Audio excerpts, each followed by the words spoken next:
जब गोरे कोचेस पाकिस्तान में आते हैं तो बिल्कुल पाकिस्तान के रंग ढंग में डल जाते हैं।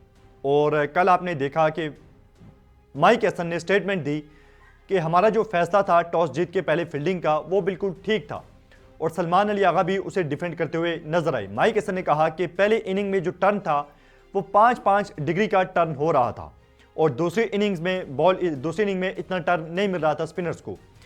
मुझे आप ये बताएं कि यहाँ पे बच्चा बच्चा जानता है कि कल पाकिस्तान ने जो फैसला किया पहले बॉलिंग का वो ब्लंडर था। हमने पहले बैटिंग करनी थी, हमसे टारगेट चेज नहीं होता। पहली मिसाल थी वर्सेस नेदरलैंड, छोटा टारगेट था 147 का, हम चेज करते हुए फंस गए और आखिरी 2 ओवर में हमें 28 रन चाहिए थे। दूसरी मिसाल आप देख लें कि जिम्बाब्वे वर्सेस ऑस्ट्रेलिया, इसी मैदान में जिम्बाब्वे पहले बैटिंग जिम्बाब्वे ने की और ऑस्ट्रेलिया जैसी टीम को उन्होंने टारगेट चेस नहीं करने दिया 170 का। तो फिर हम टारगेट चेस करने जा रहे थे 175 का। यहां पे आप ये बात आपको पता होनी चाहिए, हमने बार बार ये बात की है कि इस मैदान में 3 मैचेस हुए थे और एक में भी टारगेट चेस नहीं हुआ था। टारगेट चेस करना आसान नहीं है। और जहां तक बात है माइक हैसन की, हमें आप बेवकूफ ना समझें। बॉल अगर इतना ही टर्न हो रहा था तो आपके जो प्रीमियम बॉलर हैं, जिसे आप बीबीएल की परफॉर्मेंस पे उठा के स्क्वाड में लेकर आए हैं, शादाब खान, उससे बॉल टर्न क्यों नहीं हो रहा था? वो इतनी गंदी बॉलिंग क्यों कर रहा था फिर? और जहां तक बात है कि दूसरी बैटिंग में बॉल टर्न नहीं हो रहा था, फिर आपसे बैटिंग क्यों नहीं हो रही थी? ना आपसे कल बॉलिंग हुई, ना बैटिंग हुई, ना आपको बताया कि आपकी स्ट्रेंथ क्या है, वीकनेस क्या है। सलमान अली आगा को ठीक है विकेट मिल गई, लेकिन पहला ओवर सलमान अली आगा लेके कैसे आ सकता है टॉस जीतने के बाद? उसके बाद आपको यह नहीं पता था कि हमने उस्मान तारिक को किस ओवर में इंट्रोड्यूस करना है, कब लाना है उसे और कब उसे बॉलिंग करवानी है।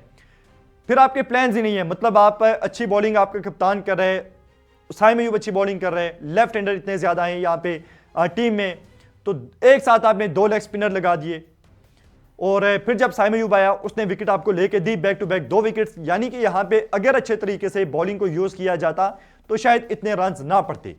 फिर आप ही ने शाहीन को कल के मैच में उतारा, जिससे आपने सिर्फ शुरू में 1 ओवर करवाया, उसके बाद 20वां ओवर जाके शाहीन कर रहे। और जो आपके मेन बॉलर्स थे उन्होंने 6 ओवर में तकरीबन 80 रन दिए। और आप ये बात कर रहे हैं कि आपका फैसला गलत नहीं था, टॉस जीत के कैसे ठीक फैसला था? हमसे तो 120 भी नहीं बने।